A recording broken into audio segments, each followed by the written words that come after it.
El maldito nuevo orden mundial y la democracia 2.0. Esta es la sexta conferencia de este tema y contiene la primera reforma propuesta en la democracia 2.0, la idoneidad de los gobernantes para gobernar. El correo electrónico que aparece abajo en la pantalla puede ser usado para consultas sobre el contenido de esta conferencia o cualquier otro tema relacionado. Estas son las conferencias que estaremos hablando sobre las propuestas, las acciones que se proponen en la democracia 2.0. La primera, que es la que vamos a ver en esta conferencia, es la idoneidad de los gobernantes para gobernar, y luego examinaremos la especialización y descentralización de tareas, las entidades públicas a cargo predominantemente de regulación y promoción, la motivación de gobernantes, funcionarios y ciudadanos, la idoneidad de los electores para elegir, la arquitectura decisional de las entidades públicas, la participación ciudadana ilustrada e intensa, una visión a 20 años de la aplicación de Democracia 2.0 y los primeros pasos hacia la Democracia 2.0. Bien, vamos a hablar o a presentar como propuesta que va a haber requisitos de idoneidad de los gobernantes mediante la aplicación de exigencias de competencia profesional para cada cargo. Perdón. Se van a establecer las siguientes reglas. Primero, para ocupar cualquier cargo público, bien sea por elección o por nombramiento, es necesario previamente presentar un examen presencial que demuestre que la persona tiene las calificaciones requeridas para el desempeño satisfactorio de ese cargo. En los casos de desempeño de un cargo a largo plazo, la persona debe validar su calificación para el cargo cada 4, 5 o 6 años. Se establecerá con qué periodicidad para indicar que está actualizado, validar que está actualizada su calificación para poder seguir en ese cargo. Para ello se crearán los medios institucionales para toda la elaboración del contenido y la actualización de conocimientos requeridos para cada cargo público y para la administración de exámenes y emisión de certificaciones de competencia para cada cargo público. Estas entidades además harán la divulgación por medios como Internet de todo el material que debe ser estudiado por las personas que van a presentarse para cada tipo de examen. Todo candidato a un cargo de elección popular debe presentar el certificado vigente de idoneidad para ese cargo para poder inscribir su candidatura.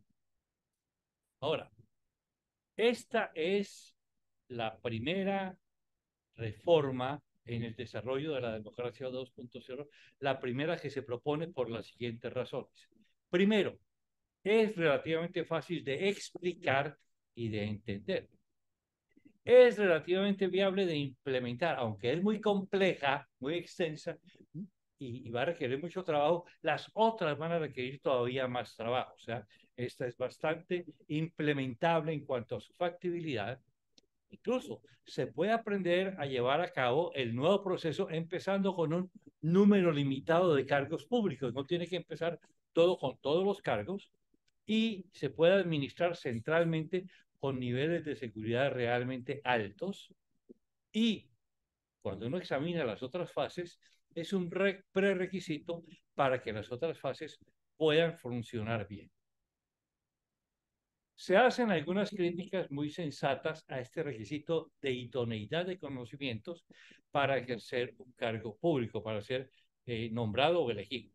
Primero, que es antidemocrático, que crearía una élite de sabios, que el ciudadano común y corriente no podría llegar a cargos altos en el Estado. La respuesta primero es, democrático, ¿qué quiere decir democracia? Por ejemplo, si utilizamos el modelo de Robert Dole, que habla de oligarchy, no de democracia, él dice, democracia es el gobierno de todos. y todos no pueden gobernar. Oligarquía es algo que se acerca a la democracia y es un gobierno de muchos. Es un sistema de gobierno en que hay muchísimo debate y muchísima participación, bastante debate y bastante participación. Entre más debate y más participación haya, es más democrático. No es gobierno del pueblo, es gobierno de la mayor cantidad de personas que puedan participar en debate y en toma de decisiones. Entonces, para esto hay que ver todos los componentes en el conjunto de la democracia 2.0 y compararla con la 1.0. Más aún, en el sistema actual de la democracia 1.0, la participación es tremendamente superficial y muy limitada. Y esa es la que se amplía enormemente acá. Se amplía muchísimo más que lo que hay ahora. La que hay ahora es una ciudadanía que uno llamaría trivial. Y vamos a hacer una ciudadanía de verdad. Ahora, para cada cargo va a haber niveles, pero va a haber oportunidad de que la gente se califique para ellos. Obviamente, para un cargo muy complejo, tiene que tener una preparación más compleja, porque no podemos poner las decisiones en asuntos que nos afectan a todos en manos de gente incompetente. Segunda crítica, crearía procesos muy engorrosos y muchas oportunidades de corrupción.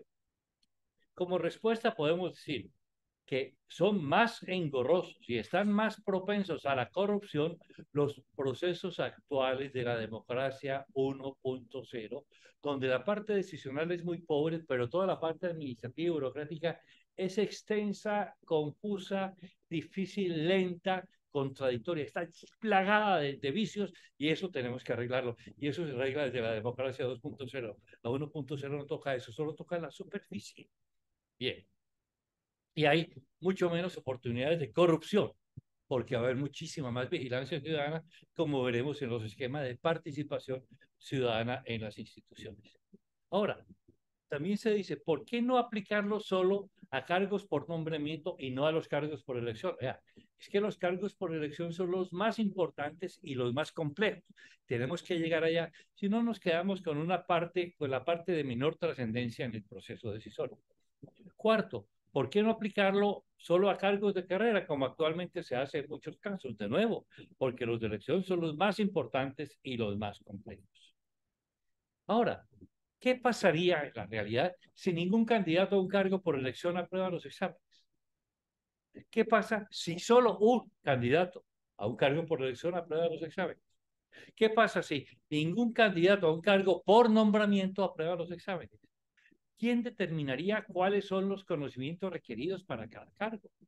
¿Existirían sesgos ideológicos en las respuestas consideradas como válidas en los exámenes?